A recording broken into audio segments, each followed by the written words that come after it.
Bismillahirrahmanirrahim.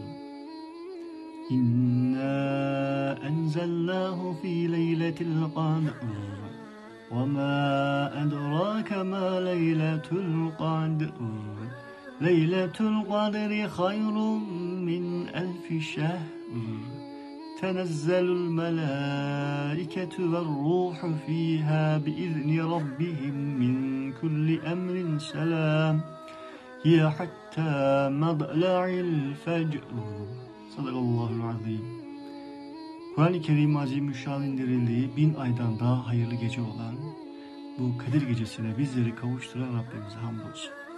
Devletimiz, milletimiz, memleketimiz, İslam alemi, bütün insanlık alemi ve bütün mazlumlar için bu gece dualarda buluşalım. Kadir-i Night mübarek, Ramazan-ı Kerim inşallah. Esselamu aleyke canlar.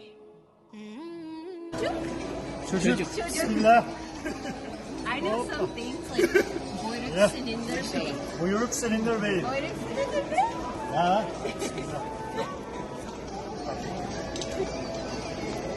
Güzel, you got a cool hat. Ready? Okay, guys. One.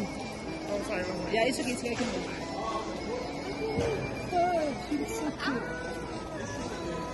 Okay. 1, 2, 3. Begin.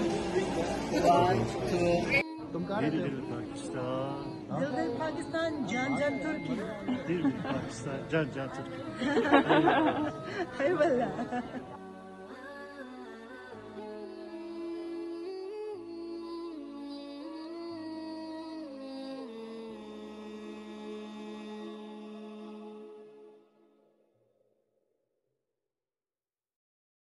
Mm-hmm.